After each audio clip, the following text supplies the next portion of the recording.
So let's get started. Okay, so hello everyone. My name is Elisa. I hold a PhD in English literature from the University of Glasgow, and today I represent the Emerging Scholars Forum of the International Association of American Studies. I welcome everyone to this webinar, which is the fourth episode in a series of talks organized by the ES Forum, and I especially thank my ES colleagues for helping me organize today's event. Our webinars are free and open to everyone, so I invite you to keep an eye on our future events by following us on social media. We're on Facebook, X, LinkedIn, and you can also access previous episodes of our webinar series on our YouTube channel, and I've shared the links in the chat. Our aim is to promote and expand the work of IASA with scholars from various countries and continents. The ES Forum wants to maximize possibilities for networking and exchange of ideas, while simultaneously decentralizing and broadening the field of American studies. You're very welcome to join IASA if you haven't done yet, and you can find the information on the IASA website about it. So just a short housekeeping note before we begin. Our event is going to be about an hour long. Our speaker will present for about 45 minutes, and then we'll have 15 minutes of what I'm sure will be an exciting Q&A session. I'd like to remind the viewers and listeners to please keep the microphones off during the presentation. You can type questions in the chat while they come along. Just be mindful that we'll address them all in the Q&A session. And during Q&A, of course, you're welcome to raise your digital hand and use your microphone if you can and want to for questions and comments. So let me introduce today's speaker. My thanks to Dr. Kiron Ward for accepting my invitation to be with us today. Dr. Ward is a lecturer in modern and contemporary literature at the University of St. Andrews in Scotland. He has a background in hemispheric American studies and is especially interested in encyclopedism, totality, epistemology on 20th and 21st century British, Irish, North American, Caribbean, and Latin fiction. His publications include Encyclopaedism and Totality, co-edited collections on James Joyce, and one edited collection on Don DeLillo. Today, Dr. Ward is going to tell us about leviathanic revelations, Moby-Dick, encyclopedism, and US fiction. So join me in welcoming Dr. Ward. And if you want to share your screen, the floor is yours whenever it's ready.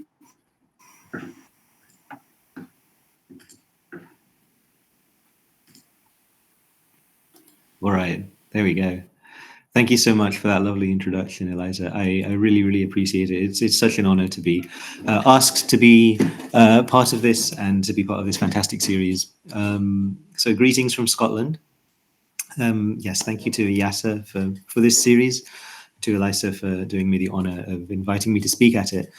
It is a tremendous pleasure to get to speak with you all, and even more exciting for me that Eliza just gave me free rein to talk to you about whatever I wanted, which is the whale book, Herman Melville's Moby-Dick. This is a book about which I know that you all know plenty, if not from memories of reading it, then certainly from its leviathanic reputation. So I'll start by saying a bit about why I've chosen to speak with you about the whale book. So I want to share with you some of the work that's gone into my recent monograph, which is the very prosaically titled Encyclopaedism and Totality in Contemporary Fiction, which came out this January.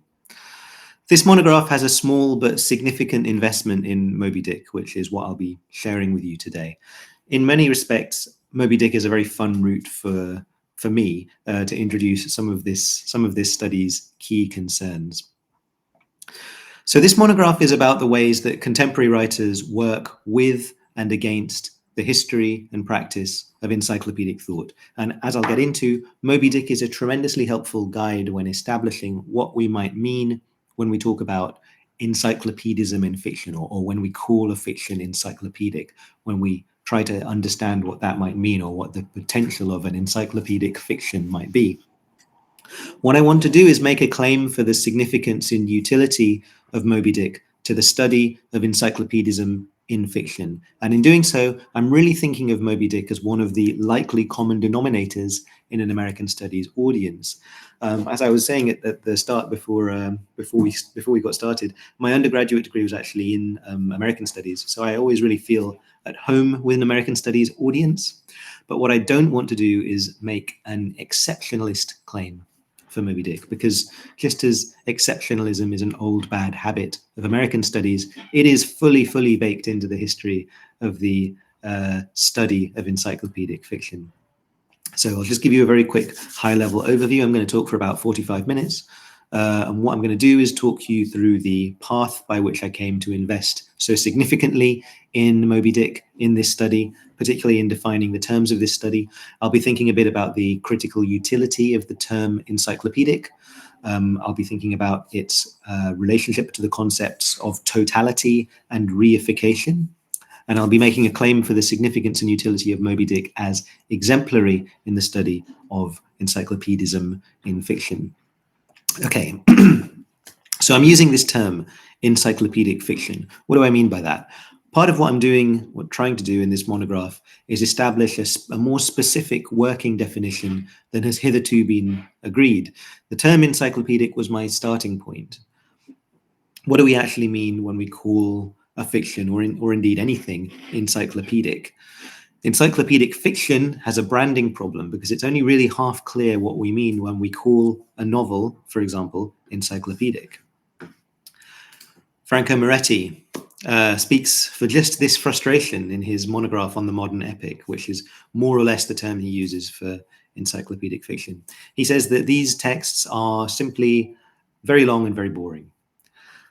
That said, there's a good amount of really interesting criticism that has made great use of the term, particularly in the 90s by scholars like Tom Leclerc, Hilary Clark, and indeed Franco Moretti himself.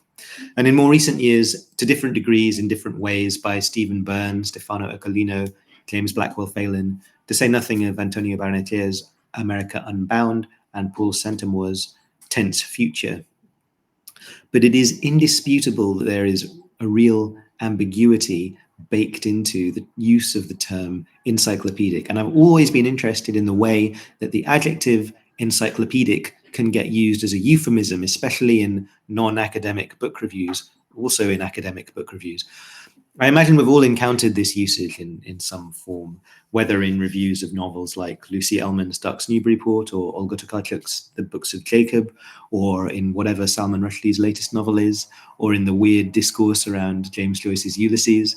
Descriptions of novels that are particularly long or dense or learned as encyclopedic tend to muddy what could be a very specific term.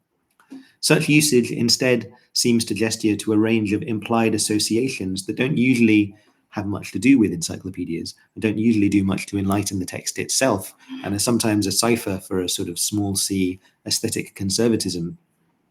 Such offhand references to a novel being encyclopedic often conflate two views.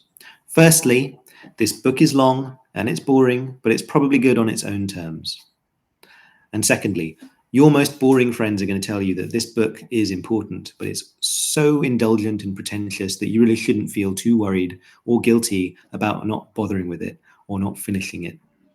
This is kind of what Moretti is saying on the quotation on the slide. What I've always found so interesting about this usage is how it names a difficulty and inaccessibility while avoiding saying anything specific about that difficulty and inaccessibility. And at the same time, it conflates that difficulty and inaccessibility with a kind of self-righteous cultural capital. Again, this is a phenomenon that Moretti alludes to in modern epic. The texts he's interested in he describes as depending closely on institutions for survival. He describes them as not sufficient, not self-sufficient. These are texts that are trapped in the aura of a kind of abstruse scholasticism.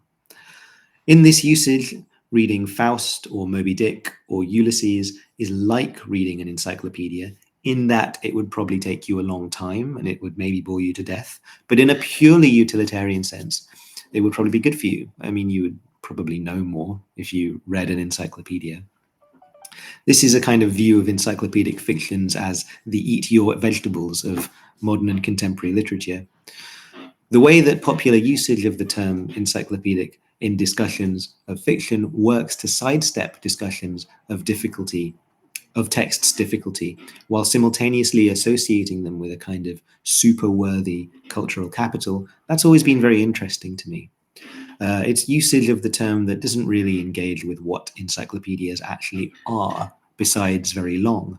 And one of the questions that I ask in my monograph is, what happens if we shake off these connotations and take the word back to its etymology. And further, what happens if we consider that etymology alongside the history of the encyclopedia, the way that it exists in history, particularly modern history? There's been an enormous amount of really, really excellent scholarship on the history of encyclopedias in recent years by people like Richard Yeo, Anne Blair, Jose Rabassa, Walter Mignolo, Joanna Stalnaker, Seth Rudy particularly as well. Working with that scholarship was absolutely integral to how I went about establishing the object of this study. So at the outset of this study, I decided that the most effective way of defining an encyclopedic fiction would be as fiction that engages with the history and practice of encyclopedic thought. This project came out of my PhD thesis, which was on Encyclopaedism in James Joyce, Leslie Marmon Silko, and Roberto Bolaño. And it felt like a sensible and grounded approach. But what I quickly found, actually, as I expanded the parameters of the PhD thesis beyond my three thesis best friends, was that an engagement with the history and practice of encyclopedic thought alone produces an unmanageably vast archive. For example, and I'm going to stray into a few sort of non-American examples here. For example, we find in Victor Hugo's Les Miserables some really suggestive figurative references to Diderot and d'Alembert's Encyclopédie. But that engagement with encyclopedism is not really central to what is going on in Les Mis. An instructive contrast can be drawn between Lawrence Sterne's Tristram Shandy and George Eliot's Middlemarch. Both are very long, yes. Both have engagements with encyclopedism, yes. But the tale of, in Tristram Shandy, Tristram's father's encyclopedic efforts in his development of what he calls his Tristrapedia, that's absolutely central to the novel and to Sterne's novel's peculiar aesthetic of incompletion. On the other hand, George Eliot's tale of Casaubon's failure and humiliation doesn't really bear on the form of Middlemarch, even though it, as a sort of story at the beginning of that novel, sort of looms very large over it. So rather than just an engagement with encyclopedic thought and practice, I found myself thinking that I had to make a further qualification. An encyclopedic fiction is a fiction that engages with the history and practice of encyclopedic thought to the extent that that engagement determines the form and content of the fiction. Tristram Shandy is always a really helpful go-to text in my mind when trying to make these kinds of definitions. So what I found in working with this definition is that it put a productive pressure on my sense of what constitutes encyclopedic thought and practice and an engagement with it, and therefore on the need to clarify what makes encyclopedic discourse distinct. If I wanted to think about the specific relationship that such texts have with what encyclopedias are actually like, I needed to think about what makes encyclopedic discourse function as such. So to do this, I spent time looking at examples of encyclopedic discourse and researching the ways that encyclopedia editors and contributors think about their own work. In this, I have to say, Wikipedia really is a treasure trove. It's an incredible resource for anyone. But I'm not going to get into Wikipedia today. I'm just going to give you one brief example of one way that encyclopedic discourse gets thought of in the 20th century. And it's from the editor of the 15th edition of the Encyclopaedia Britannica, a man named Mortimer Adler. So in a prefatory note, Adler wrote that one of the answers that encyclopedic thought gives to various epistemological problems is, quote, the conception of the encyclopedia as a totality, as an organized whole. For Adler, the promise of encyclopedic discourse is that it can totalize, quote, the whole world of knowledge into a single universe of discourse. Now, this is interesting to me for a number of reasons. First of all, I think it speaks to a charmingly idealistic idea of encyclopedic practice as something that encyclopedic practice could never actually achieve. All knowledge in a single discourse. You only need to speak a second language to know that this it's not going to happen. But the terms in which Adler makes this claim are very interesting. He turns to the concept of totality, we find this idea of the encyclopedia as totality, and totality itself as a kind of impossible object. We also find this idea echoed in a rather less idealistic manner in literary criticism of the late 20th century. So, one example of this I will give you. In the late 80s, Italo Calvino wrote in one of his memos for the next millennium about the particular kind of encyclopedism and totalizing thought that emerges in what he calls the great novels of the 20th century. So he writes, "What tends to emerge is the idea of an open encyclopedia, an adjective that certainly contradicts the noun encyclopedia, which etymologically implies an attempt to exhaust knowledge of the world by enclosing it in a circle. But today we can no longer think in terms of a totality that is not potential, conjectural, and manifold." Okay, I'm about to disagree with Calvino quite extensively, but I just want to get on the record that I'm not a Calvino hater, quite the opposite. So in this passage, Calvino's thinking depends on an understanding of the novel form's distinctive potential over and against that of the encyclopedia. And the difference he sees between the novel and the encyclopedia is framed in terms of each form's relationship to totality. Just as Adler proposes, the encyclopedia looks to gather its content into a singular totality. What makes the novel special for Calvino is that it can sit with the multiplicity, contingency, and openness required if one is to resist the urge to totality and totalization. Now, Calvino's thinking here is suggestive, and his readings across the lecture and all of the lectures in the 6 memos are characteristically compelling. I'm not a Calvino hater at all.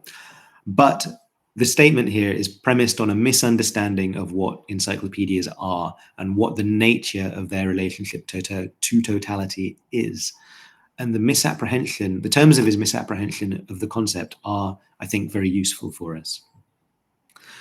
Calvino's diagnosis of a contradictory relationship between the encyclopedia and the novel depends upon a critique of totality thinking that will be readily familiar to students of postmodern theory and literature.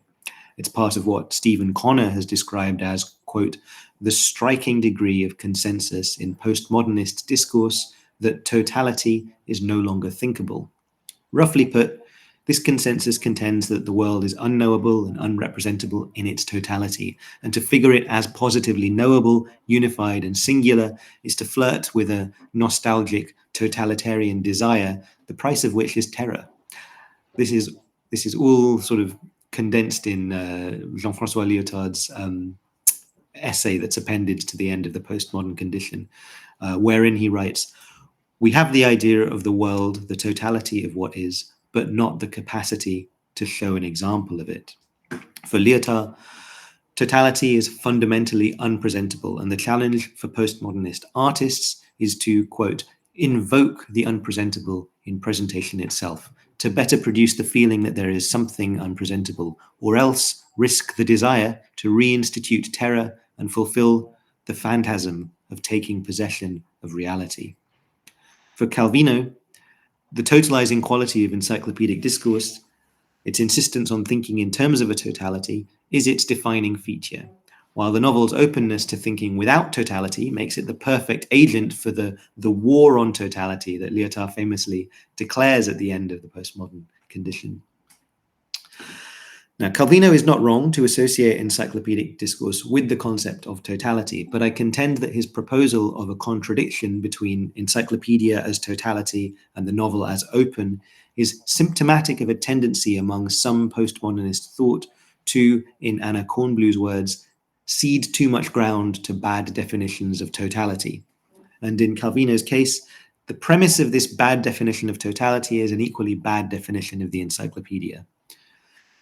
Calvino considers the encyclopedia in its etymological terms as an effort to exhaust knowledge of the world by enclosing it in a circle. This is a fundamental misunderstanding of both the etymology of the term encyclopedia and the nature of encyclopedic discourse, and it's a weak definition of totality by association. So the etymology of encyclopedia refers to a practice that is not exhaustive but selective. derived from a 15th century misreading of an ancient Greek phrase that's found in Pliny and Quintilian. The term translates literally as circle of learning or cycle of education. Notwithstanding that the term's usage was unlikely to have referred to exhaustion, the image that the etymology affords is better understood as a circle according to a pedagogical criteria, closed but unbounded, rather than closed and complete.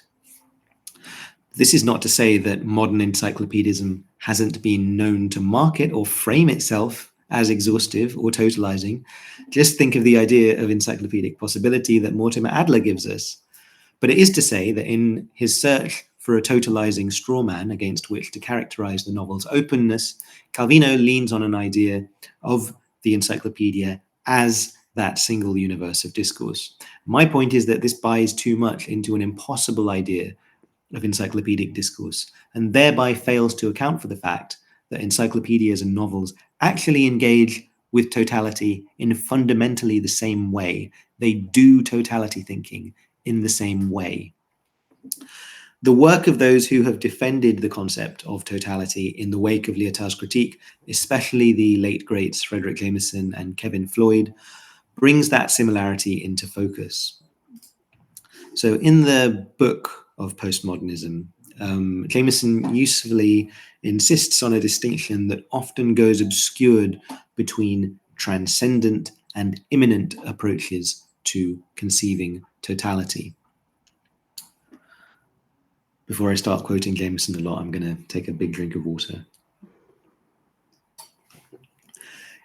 Quote, "If the word totality seems to suggest that some privileged bird's eye view of the whole is available, which is also the truth, then the project of totalization implies exactly the opposite and takes as its premise the impossibility for individual and biological human subjects to conceive of such a position, let alone adopt or achieve it." So for Jameson, totality can be conceived in two contrasting ways. Firstly, as an impossible object, the transcendent bird's eye view, and secondly, as a method, totalization, a method that aspires to grasp totality from the immanent vantage of a specific location within the web of relations. While the former resembles the totality of the single universe of discourse, the latter seems to describe something more like the totality that is potential, conjectural, and manifold. As Anna Kornblue glosses, in this respect, totality can be understood as, quote, "not an ontological positivity awaiting representation in literary content, but an orientation for thinking." Jameson's thinking is informed in great part by his reading of Georgi Lukács's History and Class Consciousness. And understanding how this distinction between totality as object and totality as method proceeds from an analysis of Lukács's own highly influential conception of totality thinking clarifies the misleading nature of Calvino's framing of a contradiction between the encyclopedia and the novel. Okay, I know this is dense, and I'm going to run through this as quickly as I can and get to the whales as quickly as I can, I promise. So for both Jameson and Kevin Floyd, Lukács's major intervention in the history of totality thinking was not just to make totality an epistemological category central to Marxian analysis, but to theorize totality thinking in terms of what Floyd calls a totalizing aspiration, a totalizing intention or aspiration to totality. It's from this that Jameson derives his distinction between totality as object and totality as method. Lukács was concerned primarily with totality as practical concept against its rendering as theoretical concept. For him, quote, "the plenitude of the totality does not need to be consciously integrated into the motives and objects of action. What is crucial is that there should be an aspiration towards totality." In Jameson's reading, if plenitude of the totality refers to transcendence, aspiration towards totality implies the immanence of distinct groups, structural situations in the social order. This is how Jameson puts it in a really wonderful essay on history and class consciousness as an unfinished project. He describes it as totality is not, in that sense, for Lukács, a form of knowledge, but rather a framework in which various kinds of knowledge are positioned, pursued, and evaluated. Each group lives the specific world in a phenomenologically specific way that allows it to see, or better still, that makes it unavoidable for that group to see and to know features of the world that remains obscure, invisible, or merely occasional and secondary for other groups.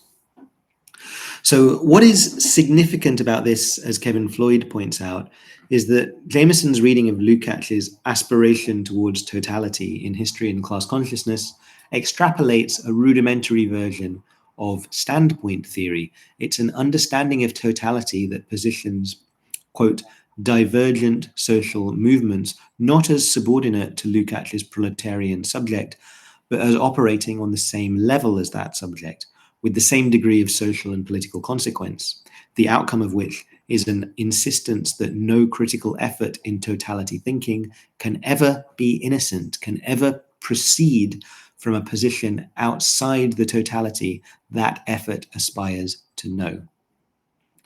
Totality, then, is not graspable in its transcendent plenitude and is critically useful only inasmuch as aspirations to it proceed from specific locations and make intelligible to different groups broad understandings of social reality that are otherwise unavailable to other perspectives.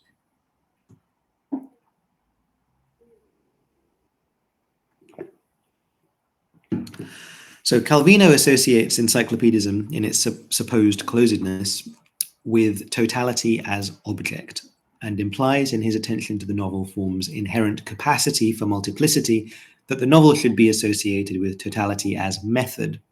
I propose that what is misleading about this binary between the two forms is that it fails to account for the fact that any aspiration to totality is always enacting totality as method, even if it presumes to have access to a transcendent bird's eye view that it can reduce to a single universe of discourse, as in Adler's conception of his Britannica. Like the novel, the encyclopedia's totalizing energies are always operating from an immanent vantage of a specific location within the web of relations. A pretension to totality is, after all, always just that. The most that can ever be achieved is an aspiration. Wikipedia, which Olga Tokarczuk once described as mankind's most honest cognitive project, is particularly clear about this. There's a really good page on Wikipedia's prime objective in which it is stated, Wikipedia has never been intended to be the sum of all human knowledge.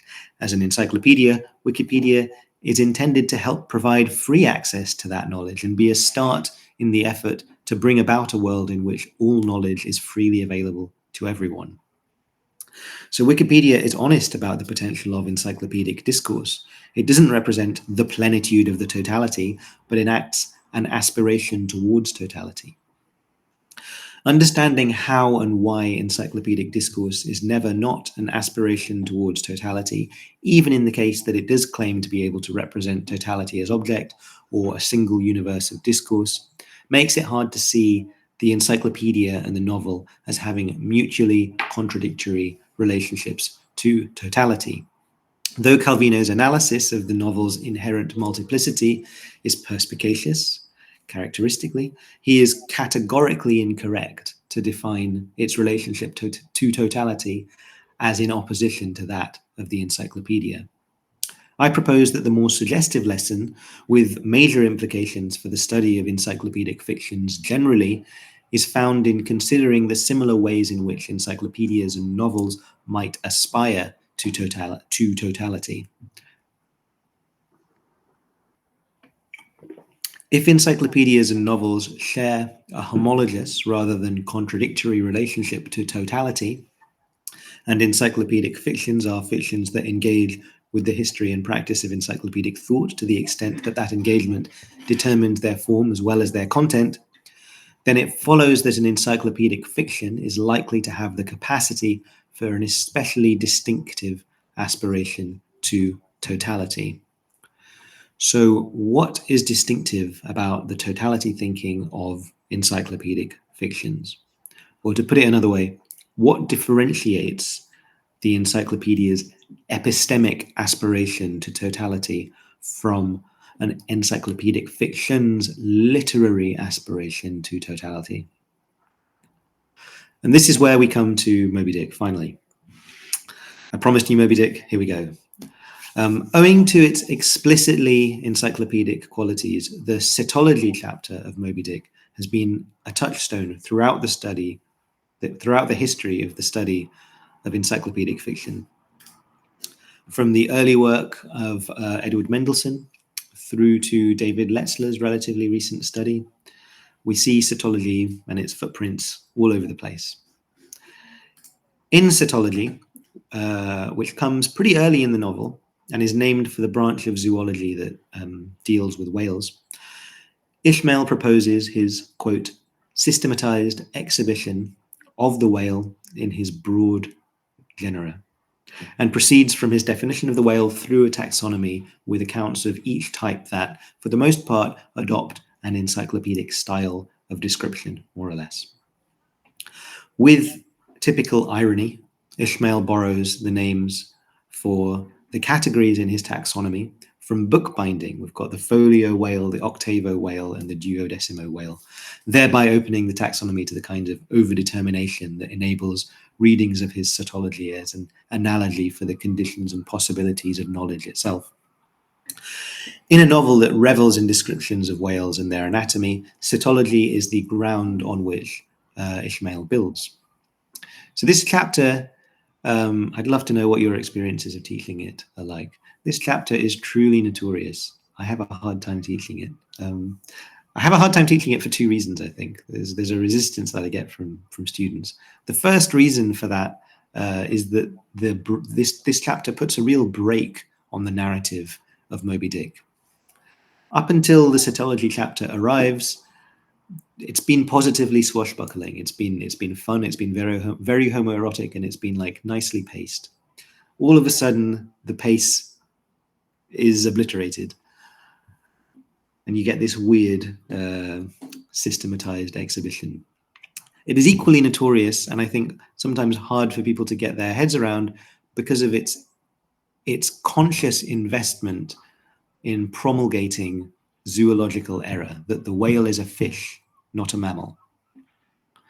Melville's commitment to plot-detaining encyclopedic description and apparent categorical error are, to my mind, absolutely integral to Moby-Dick's engagement with the totalizing quality of encyclopedic thought and practice. Indeed, Ishmael's declaration that his cetology is, quote, a matter almost indispensable to a thorough, appreciative understanding of the more special leviathanic revelations and allusions of all sorts which are to follow, is a declaration that we should take at face value.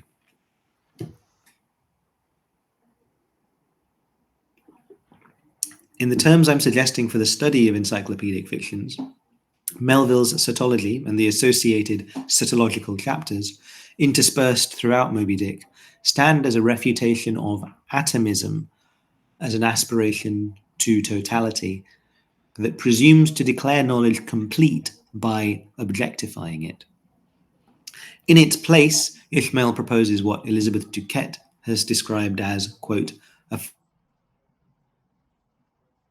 philosophical nature of truth to be a fundamentally antithetical, a philosophical methodology that presupposes the nature of truth to be fundamentally antithetical to any process emphasizing intellectual ownership or conceptual mastery. That is, it's a theory of knowledge and its systematization that is not reducible to the objectification of phenomena. Ishmael's rejection of Linnaeus is central to this. He dissents from Linnaeus' thesis that the whale is a mammal on the basis that Linnaeus' definition of the whale removes the whale from its environment. Quote, the grounds upon which Linnaeus would fain have banished the whales from the waters he states as follows: on account of their warm bilocular heart, their lungs, their movable eyelids, etc. For Ishmael and his messmates, Linnaeus' categorization is altogether insufficient because it understands the whale in terms so individualized that they put the whale outside of its environment. It is, in the profane hint of Charlie Coffin, humbug because it imagines the whale without its world. For the whalemen, it's not so much that Linnaeus is incorrect as that his classification seems to base its authority and legitimacy on the removal of phenomena from its context and its concomitant atomization into separable components. Ishmael and his messmates take no issue with Linnaeus' account of the, quote, internal respect in which whales differ from other fish. But as people who encounter whales regularly, they take the holistic ground, quote, that the whale is a fish and you can call upon Holy Jonah to back them. Indeed, as K.L. Evans has argued, in the whalemen's eyes, the Linnaean classification of whales as mammals is a definition that forgets that there is a vast web of socially created and maintained practices in connection with which the word whale acquires meaning. To decontextualize and objectify the whale is, for the whalemen, to fail to understand not just the whale, but the world upon which the whale depends.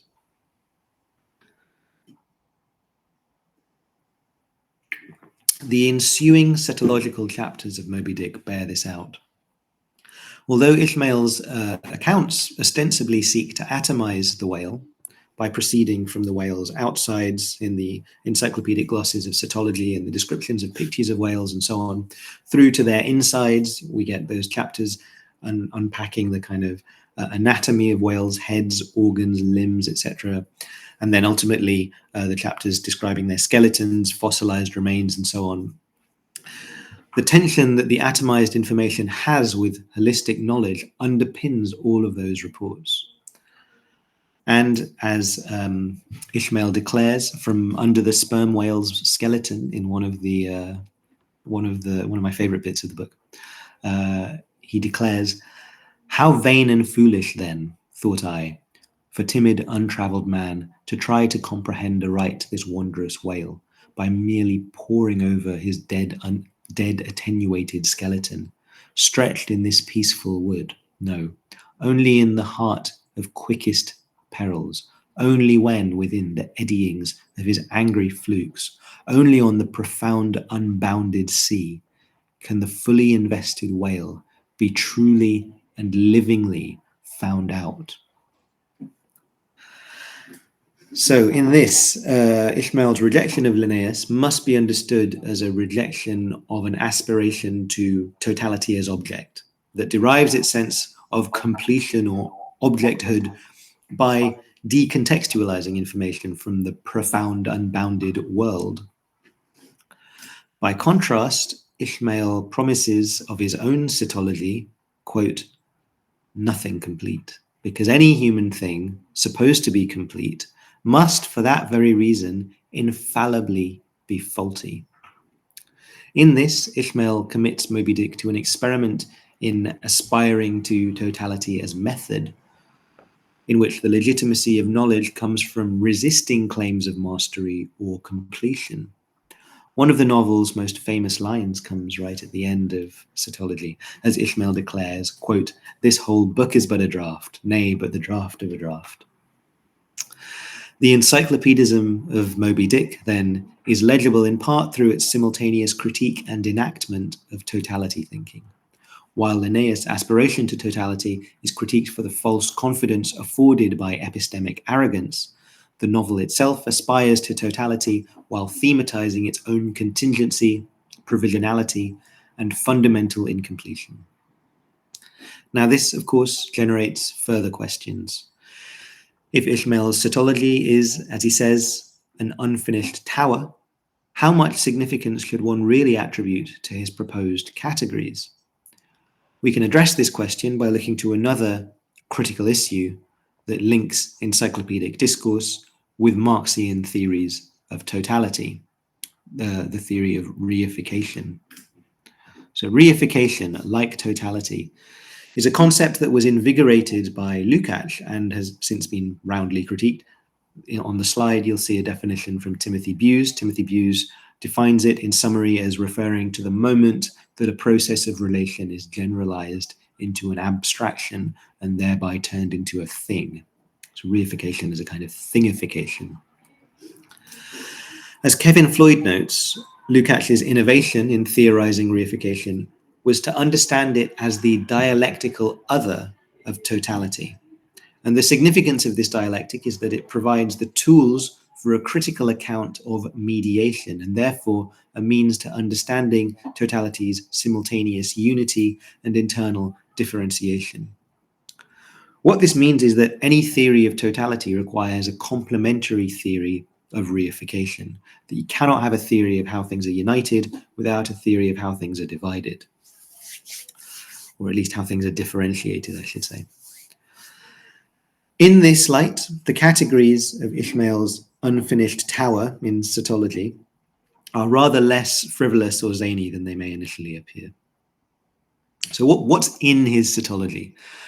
Having established his categorical definition of the whale counter to Linnaeus and in keeping with his messmates, Ishmael goes on to determine his 3 categories of whale according to magnitude, rather than any more elaborate or indeed invisible hierarchy. He explains in his entry on the finback that although such whales are sometimes placed among a, quote, theoretic species denominated whalebone whales, that is, whales with baleen, it is of great importance to his own provisional system to recognize that such specific bodily distinctions as the basis for a regular system of cetology are misleading, as one finds such features, quote, indiscriminately dispersed among all sorts of whales without any regard to what may be the nature of their structure in other and more essential particulars. Now, this is a long quotation, but it bears hearing. Thus, the sperm whale and the humpbacked whale each has a hump, but there the similitude ceases. Then this same humpbacked whale and the Greenland whale, each of these has baleen, but there again the similitude ceases. And it is just the same with the other parts above mentioned. In various sorts of whales, they form such irregular combinations, or in the case of any one of them detached, such an irregular isolation, as utterly to defy all general methodization formed upon such a basis. On this rock, every one of the whale naturalists has split. Ishmael's cetology, then, looks not to reify the categories that Ishmael judges to create irregular combinations or isolations, but to establish the basis for new configurations of unity among what he terms the leviathanic brotherhood. As he comments in his entry on the right whale, quote, it is by endless subdivisions based upon the most inconclusive differences that some departments of natural history become so repellingly intricate. In his cetology, then, Ishmael is able both to challenge and speculatively reimagine relations within and without the whale kingdom. And I'll take you through some fun examples now. I think cetology is extremely funny and very fun. These are my favorite bits. The razorback whale. Certainty that this whale even exists is refused. Quote, he eludes both hunters and philosophers. I know little more of him, nor does anybody else. And very touchingly, Ishmael offers the razorback respect for its habitation in the sea and its right to opacity. He is of a retiring nature. Let him go. The killer whale is defended against its slanderous name. Quote, on the ground of indistinctness. The term killer describes not a distinctive trait, but a trans-species commonality. For we are all killers on land and on sea, Bonapartes and sharks included. And my favorite, the narwhal. Ishmael, when conjecturing on why narwhals have a horn on the left side of their skull, entertains the possibility of the narwhal's discrete cultural practice. Quote, my own opinion is that however this one-sided horn may really be used by the narwhal, it would certainly be very convenient to him for a folder in reading pamphlets. In Moby-Dick, then, cetology at once evokes totality as method, while speculating on the intellectual potentialities of thought beyond the categories reified by the Linnaean natural history that Ishmael associates with modernity. Okay, so I mentioned in the abstract for this talk that I wanted to address why it is that US authors seem especially predisposed to engagements with the history and practice of encyclopedic thought. And I have absolutely not answered that question. But by outlining my project's investment in Moby-Dick as exemplary of an approach to the relationship between encyclopedism and totality, my hope is to have demonstrated something about Moby-Dick that is not just exemplary, but animating for US writers and writers of the Americas more broadly. Encyclopedism and Totality in Contemporary Fiction, my book, is secretly an American studies book. And that's not just because of my background in American studies, but because of necessity. It draws from an archive of literature primarily from the Americas. The 4 constituent chapters are devoted to Don DeLillo, Leslie Marmon-Silko, Roberto Bolaño, and Karente Yamashita. But it's also a project in which I've tried to avoid making exceptionalist claims about encyclopedic fiction as a form, or about the US or the Americas generally. And in my defense, I devote much of the conclusion to the wonderful and, I think, most Melvillian contemporary writer going, the wonderful Olga Tokarczuk. That said, there is certainly a propensity to encyclopedism in literature of the Americas, and Antonio Barnechea's America Unbound remains the most suggestive study of that phenomenon. The way I like to think about this propensity is with everyone's favorite American studies teaching resource, Crevecoeur's letter, What is an American? In that letter, Crevecoeur writes that, quote, Americans are the Western pilgrims who are carrying along with them that great mass of arts, sciences, vigor, and industry, which began long since in the East. They will finish the great circle. There are lots of ways of understanding what Crevecoeur means by the metaphor of the great circle, but here, for me, the encyclopedic circle of learning stands out. What we see in so many encyclopedic fictions of the Americas are ways of engaging with the consequences of the settler vision and the objectifying vision of America as the final link in Europe's idea of the world. And the challenge to us as students of these difficult and inaccessible texts is to learn to think with them, because what we experience as difficulty and inaccessibility is quite often, I think, the experience of thinking against the grain of settler modernity and its epistemologies. Thank you so much for your time. I'll obviously be very happy to take any questions, and I'd love to hear any thoughts that you have.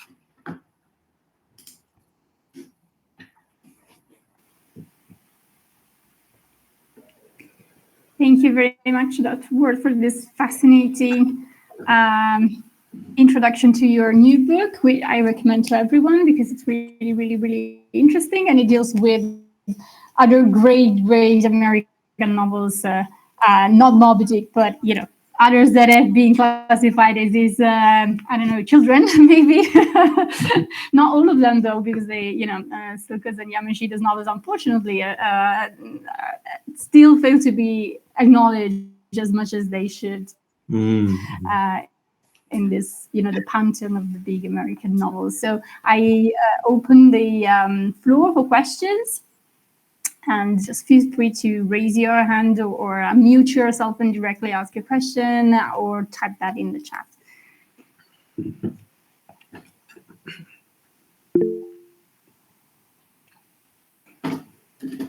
Hi, George. Yes, I hope you can hear me. I was trying to type this or copy this into the chat. Apparently the chat doesn't allow us to, or at least me, to be typing more than I don't know how many characters. So it just cuts it off like a minute. And of course, I'm effusive in my questions. So Based on what you said, just in the last few sentences of your presentation, as well as your outlining of the Greek concept, as far as I could understand, because I come from a different kinds of American studies, but nevertheless, I'm very much my heart is very much with you.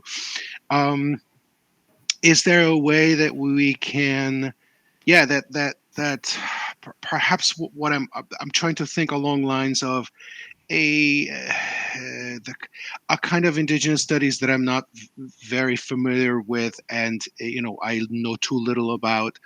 But I wonder if the concept of a circle of learning would actually be helpful to develop maybe an indigenous studies critique or an anti-colonial critique of the ways that encyclopedia was then used or developed in some ways to basically be a part of a classification system that you several times you're basically critiqued that classification system from within the text and so on of what is currently now called settler colonialism, because a circle is a non-hierarchical thing, a concept, and in some indigenous studies and some indigenous nations, it is a very good illustration of holistic, sort of everything being connected to everything else, meaning knowledge would be connected and informed by and informs everything else in life. And so I wonder if that would be a way or a good starting point for a critique or a counter, I don't know, counter encyclopedic sort of assertion. Thank you, George. I mean, that's a great question, and one I'm very very invested in. My question would be: have you read Leslie Marmon-Silko's Almanac of the Dead? Because it's I know of it, but I have not read it, so I need to be honest about it. It is so much, and Elisa will know this. I know it is so much doing what you've just described. It's the novel for you. It is a novel that is, in many ways, inspired this book. It was an amazing experience for me reading Almanac of the Dead when I was 20 years old. It is a novel that is concerned with a certain version of what I, in my book, describe as conquest encyclopedism. She's particularly interested in the afterlife and aftermath of Bartolomé de las Casas and his sort of ethnographic writings. And she, in that novel, I think, in the sort of idea of an Almanac of the Dead and in the way that novel plays out, is writing a kind of fictional encyclopedism that works against the classificatory and objectifying and profiteering epistemic standpoint of settler colonialism, and yeah, I mean, yeah, that's what I would say. It's super interesting. It's very very bloody and violent, but if you haven't got the time to read it, I strongly recommend having a read of her. She did an interview with the New Yorker like 2 years or so ago, in which she is absolutely hilarious. Yeah, it's a fantastic book and absolutely fundamental to this project. Thank you for the question, George. Yes. Your mic is off. Yeah. Yeah, I just try to turn it on from my where my vision is, but apparently it's down there. It's not anyway. Okay. Well, mine is not a question basically, but I would like to know, like, how would you classify Borges and his ideas on how he was treating encyclopedias, especially because he has a few stories on that. And the other one would be maybe related to George's question a little bit. One great encyclopedic novel that I know is from John Barth, The Salt-Wheat Factor in 1960s. So that was another one that I was thinking of as you were speaking. And another Italian one that you very nicely gave, Calvino, but I was also thinking about Umberto Eco along the same lines. So if you could just sort of Yeah. Let us know what you think about these writers. Absolutely, my great pleasure. I mean, one of the things that I was doing when I was writing this monograph was trying to think about what the difference is between an encyclopedic fiction and a book that's very long, and because Borges is one of the first. Well, I had a lot of formative experiences reading Borges when I was an undergrad. And his story is particularly like Tlön, Bar, Orbis Tertius. That is an encyclopedic fiction. It's absolutely tiny, but it's very, very concerned with the workings of encyclopedism. So the sense that like an encyclopedic fiction had to be long really feels to me to be missing the point. Tend to be long. There are, I think, encyclopedic fictions that are very short, and I would add to that like Danilo Kish's Encyclopedia of the Dead and Virginia Woolf's Between the Acts. That is an encyclopedic fiction. It's also one of her shortest novels. So yeah, I mean, Borges absolutely an encyclopedic fiction, and what he's doing in the with his famous sort of fictional Chinese encyclopedia is so similar to what Melville is doing with cetology. I think I was, as I was writing this presentation, I was thinking again so much about the interesting similarity between cetology and the fictional Chinese encyclopedia he invents. John Barth's Saltweed Factor is absolutely an encyclopedic fiction, and it's an extremely funny one. I don't discuss it at all in the book, actually, apart from to reference the fact that it exists, which is through pure omission. I just don't get around to it. My feeling about John Barth is that I want to spend more time with him, but all of his books are so massive, and I've only read like Chimera and the Saltweed Factor, and I feel like I need a firmer grasp on like what he's up to before I can say anything more. I feel similarly about William Gaddis, actually, who is I'm very aware is absolutely doing the sort of thing that I'm interested in. Umberto Eco, I am particularly fond of, not least because Umberto Eco is a Joycean. I've spent a lot of my time in the Joyce community, which is fun and very rewarding. But his novels make a particular kind of sense to me because he is thinking so much with a sort of Joycean flair. Foucault's Pendulum is 100% an encyclopedic text.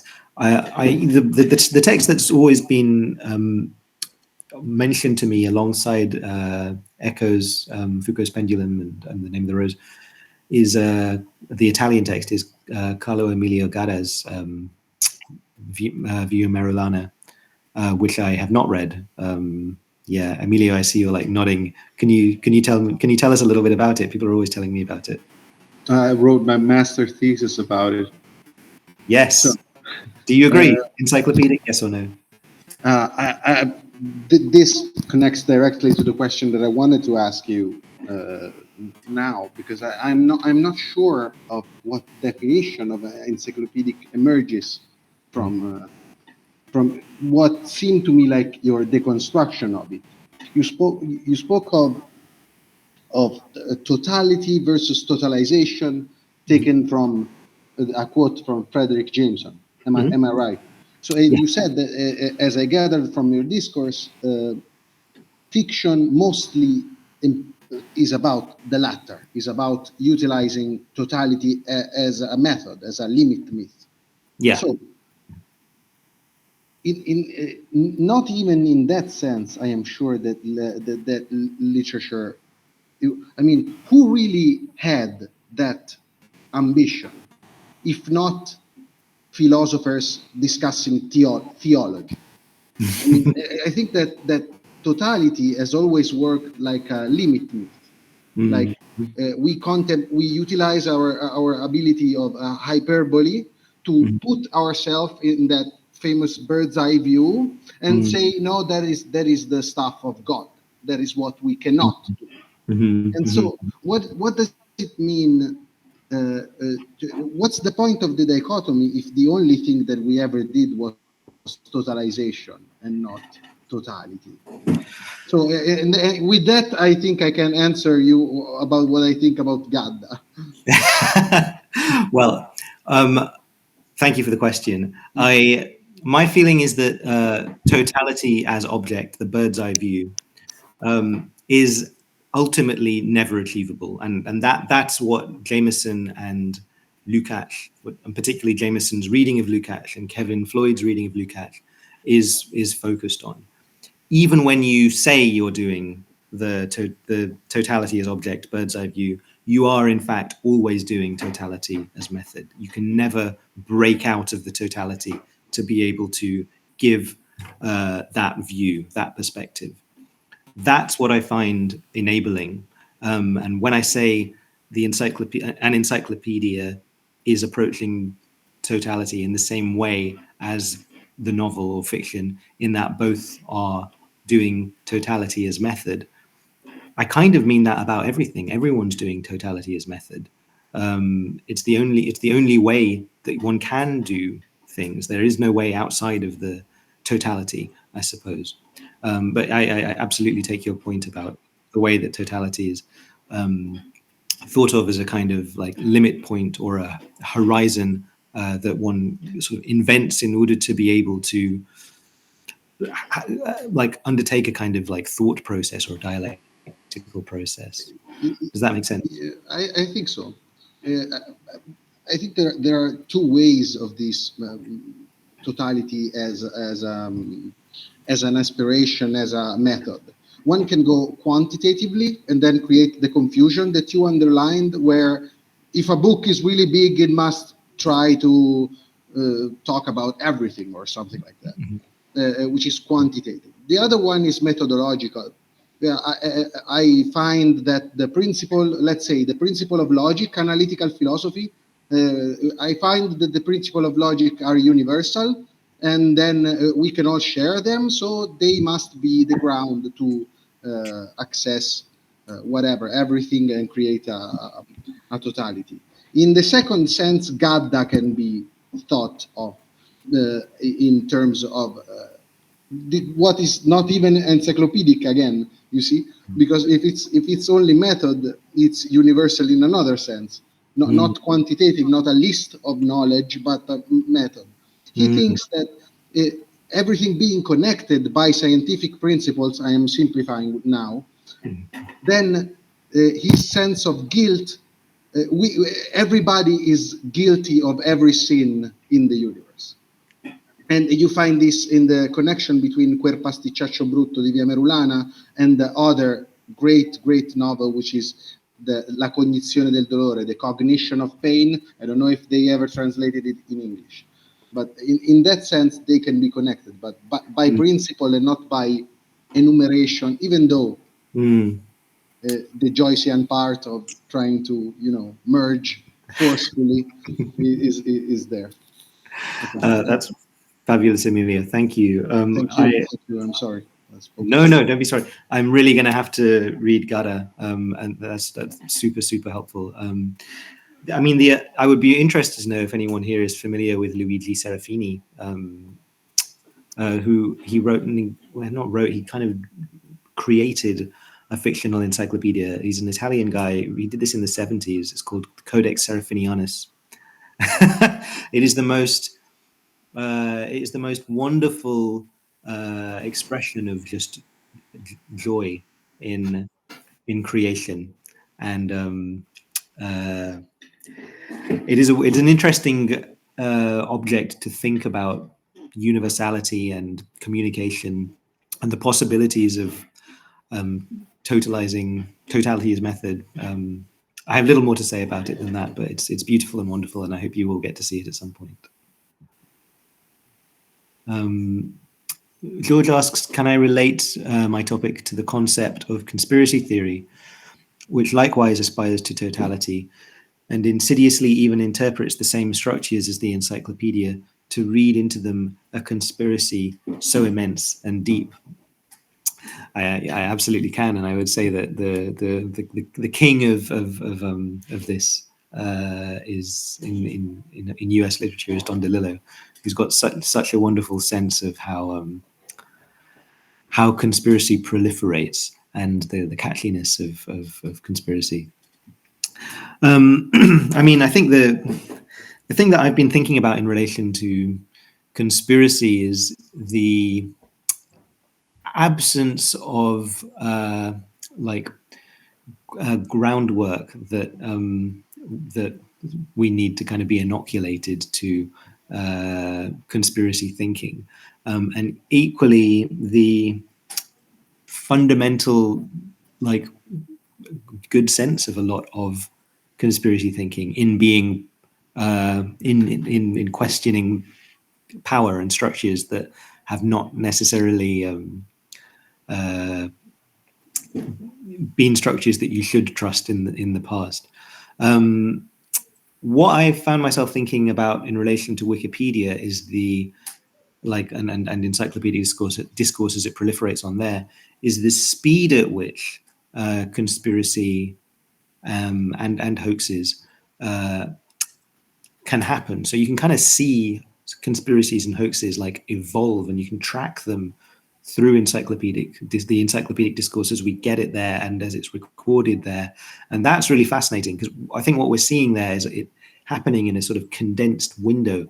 These conspiracies have always proliferated in the same way, but over much longer periods of time, and without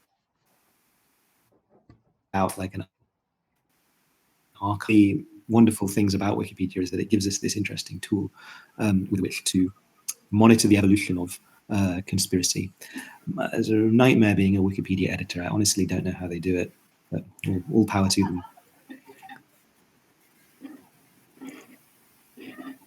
Any other questions?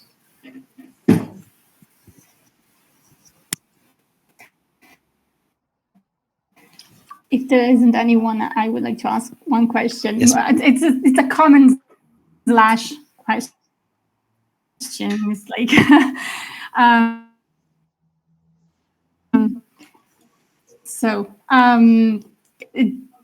thank you for offering the example of Calvino's erroneous interpretation of the etymological meaning of an encyclopedia, because the way I approach it, like a circle of learning, resonates with me with the trying to imagine this circle of learning to me might contain about who creates that circle, who are the people creating and creating the boundaries of knowledge. And obviously historically has been men, which is something that in fiction as well is very, very evident, especially in criticism of encyclopedic fiction, in that we, until very recently, have practically very, very little criticism on women writers that have engaged with encyclopedism and similar taxonomies describing big novels. Until the 1990s, very, very, very few women, like literally you can count them on a hand, women who are actually written novels that could be called encyclopedic, at least that we know of today. And we keep having very, very little women actually engaging in critical conversation on encyclopedism, which brings me to something that Benjamin Bergold writes in his introduction to the Maximalist novel as a product of globalization, which to me is kind of the key to understanding this and can be connected to the to your explanation of how encyclopedia of knowledge can be, of learning can be a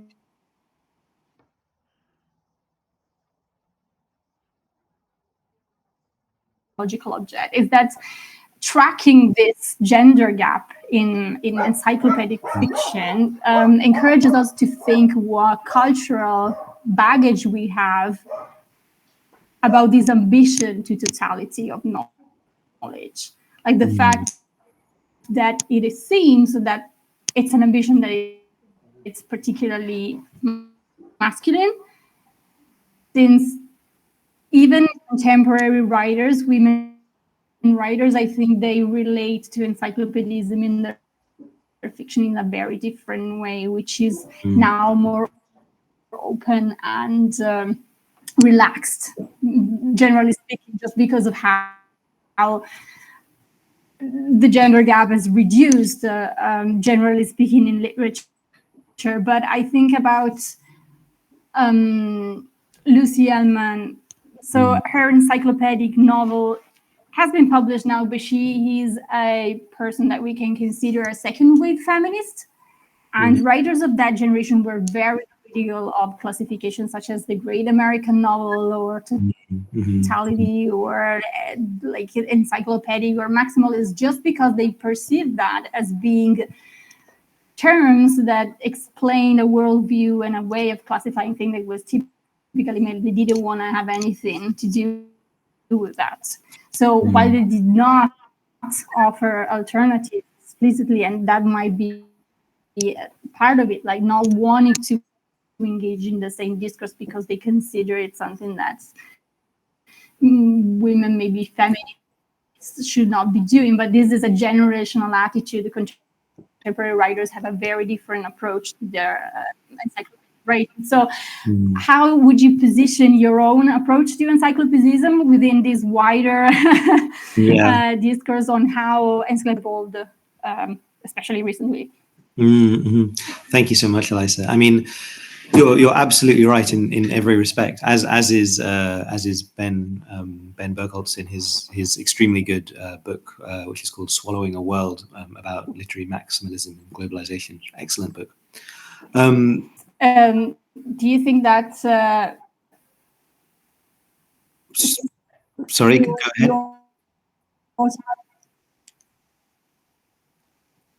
Sorry, Elisa, your sound is a bit off. So the way that I have approached the question of gender, which is extremely live in this field throughout my research, has been does a delay in in audio zone? Yeah, no problem.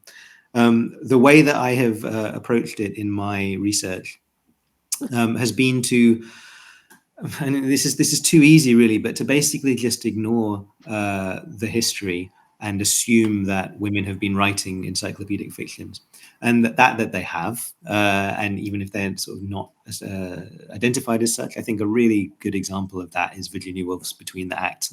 That is a novel that, to my mind, should be as integral to the field as Ulysses or Moby-Dick. And everyone knows it. All the modernists have read it, but no one ever talks about it in that way.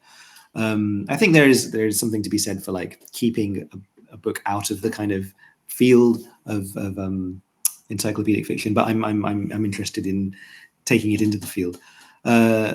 So I've kind of proceeded by ignoring and by actively looking for examples of women who write these novels, which I've known that they do. They just get underrepresented. Karante Yamashita is, as you mentioned at the beginning, a really interesting example of that, because I don't know about you, but I barely meet anyone who is aware of her. And she has won like the National Book Award. She's won so many prizes. She's such an important figure. I think part of the sort of generalized ignorance of her is to do with her being pigeonholed as an Asian American writer. And of course, these things are always intersectional.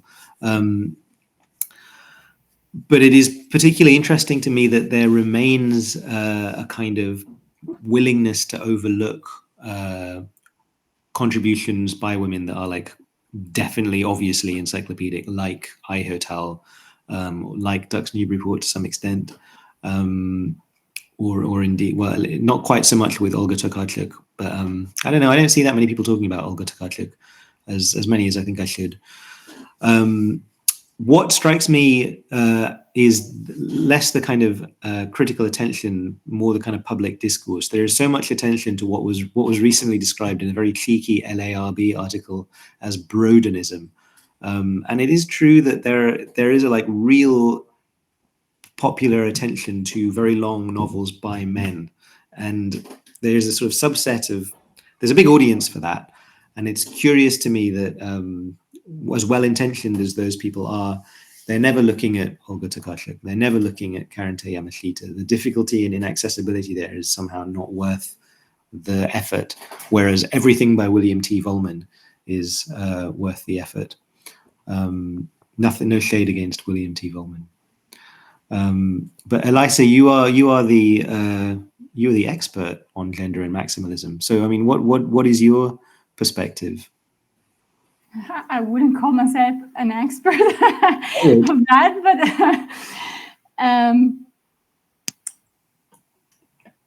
I try to be brief. I think it's difficult, actually, having approached this particular topic from an American perspective, things get more complicated because like my work has focused on how this idea that we are discussing is not only a Western idea of knowledge, but it's primarily, especially today, something that has become an Americanized approach to knowledge, just because how it deals so much on technologies that have broadened democracy. We cannot argue against that. It's not, the ideal expansion of democracy that we have in mind, but they still have a core in capitalism, in American capitalism and American technology, and what happened after World War II, which was obviously largely fueled by American interests and capital and technology and so on and so forth. So the same way in which Gravity Rainbow is considered the moment in criticism when the debate actually started again and it developed around American novels, Americanizes a little bit categories that were already present in European literary criticism, but because literary criticism was not that developed and was not including that many voices as it includes today, it was obviously something that was very different. So the 70s, the Cold War 70s in the US, to me, are critical, understanding that particular mentality, not mentality, but like the anxieties of that particular moment from that particular perspective and the stakes that they might have been at the time to revive a sense of America as a great beacon of hope, of an exceptional place. Like, it is a concept, encyclopedism or totality of knowledge, that dovetails very well with the founding myth of America that are different from most other countries' founding myths. So I think that it is necessary to try by now to see, as Burgos does, that as a particularly globalized phenomena, because novels outside the US might really tell us so much that puts our vision of American literature into a different perspective and might really help us understand also these gender dynamics better. But absolutely, just in brief, I think that is something that goes along with the decrease in the gender gap in literature, generally speaking, very broadly speaking. And I see, at least as a category, a critical category, not the novels themselves, but a critical category of encyclopedism or anything that defines a book by its greatness as its very distinguishing feature. It's something that represents a sort of, stronghold of conventional ideas of the great man of literature. And by now we should start replacing that as a great person of literature without any reference to gender, because gender is just a one way of approaching it. Then we have, of course, intersections with race, class, and Floyd's queer revision of Marxism, which I think can be very useful to interpret totality because they are both totality and the negation of totality, when Marxism kind of fails explanation of the, totality. So yeah, that's in a nutshell what I think could be a good direction to bring forward the discussion on encyclopedism. Thank you so much, Elisa. It was really, really excellent. I just fully agree. I have nothing more to say, and you're completely right. Part of what Bergholz's book is so excellent at doing is moving beyond the US and America's based archive. But part of something that he has to do of necessity is like move away from the encyclopedism as the paradigm. I've tried to define I'm sorry, there is encyclopedism. this huge delay. My connection is probably very, very slow today. That's okay, Elisa. Yeah, I mean, in my definition of encyclopedism, I've tried to like pare it back as much as possible to get away from the kind of great man thing, but it will always be there. I mean, hey, look, I just gave a talk on Moby-Dick. Yasmina, thank you for your question in the chat, Yasmina. Sorry, my internet's not so good. I just wanted to ask about any tips to read encyclopedic fiction without losing interest or getting bored, because this is something I have struggled with, reading canonical works, which are very long and very complex. Yeah. Yeah. I always struggled with this, and currently I'm trying to read Dante's for the second time, but it's just like I start reading it and then it just gets so bored, and but I really need to read it for my own work. So, and this is really something that I struggle with, but I want to really, I want to get into it. It's something that I really want to do, like finish a whole book, like a long and complex one. Yeah. I don't know. I mean, for me, I have a series of like unimpeachable rituals that are associated with reading these books. But I have to say, I'm an extremely slow reader. It takes me like when the Books of Jacob came out, that was an absolute disaster for this book. This book was due in 2021, and it's come out now. The Books of Jacob took me about 3 months to read, and I spent most of the time that I spent reading it was either, this is just me because I know myself, in my bed or in the bath. I love reading in the bath. I don't know about you guys, it's the best place for it. Because you have to approach it as a habit, I find, particularly if you're reading it with an eye to a kind of more advanced critical engagement than things that you might read because you don't really want to think about it as you're reading it. But I mean, I honestly wouldn't beat yourself up about it, and it's okay to not like big books. But frankly, I manage maybe one a year, two in a good year. But with the pressures of life and everything, it's so much harder. I'm planning to teach a module on encyclopedic fiction, but I'm going to be leaning very hard on the ones that I've mentioned as being short. Between the Acts is going to be doing a lot of heavy lifting on my course, because I know for students as well it's really hard, and these are texts that demand a lot from you, page by page. But the satisfaction when you get to the end and you often get a very powerful payoff, you certainly do at the end of the Books of Jacob, it's worth it. But there's no value judgment there.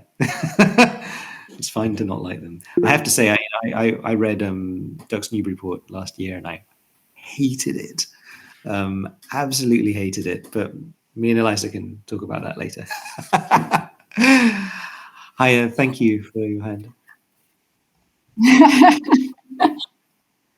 I don't know if we have time. I have a really short question.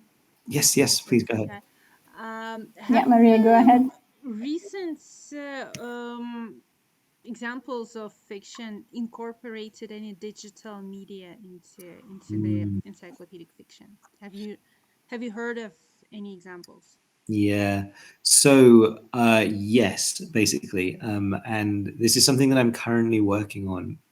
I'm currently writing an article about Wikipedia, basically, and one of the main propositions that I make in my monograph is that there are certain historical periods have been defined by specific encyclopedic paradigms, the Britannica really defined the 20th century, and particularly the modernist moment around the 1911 Britannica. That's something that a lot of modernists are very interested in. And at the moment, we couldn't say that we're seeing a similar level of engagement with the Wikipedian paradigm, I don't think, but there are examples of writers who are very interested in Wikipedia. The best one is Olga Tokarczuk, and Flights is a text that is interested in digital culture, but not in the most obvious way. It's not like Reality Hunger or something, or Claret Kopek's I Hate the Internet. It's not as sort of fixated on like the experience of the internet, but she's thinking about the wiki as a form, actually, in that novel. It's really, really incredible, Flights. I can't recommend it enough.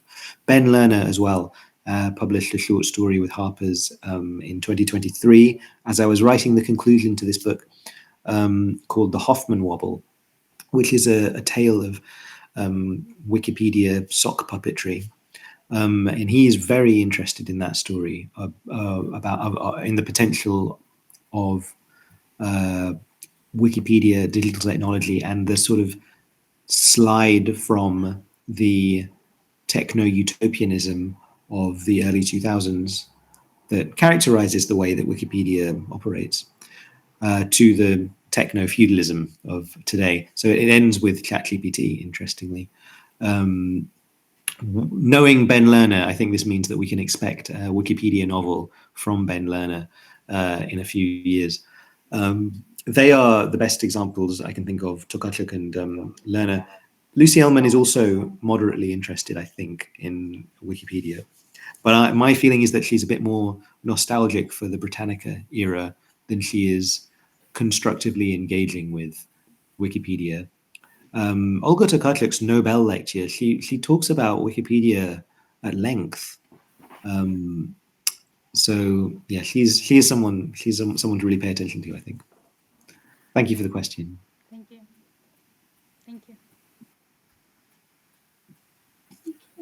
So if there isn't any other questions, I think we can call it a day. Thank you very much, Dr. Ward, again for joining us today. Thank you for having me. We will have your speech uploaded on our YouTube channel for everyone who couldn't join us today to have the possibility to watch it later. And I thank everyone for attending. Yes. And I thank wish you for all all the great a questions. very nice rest of the day.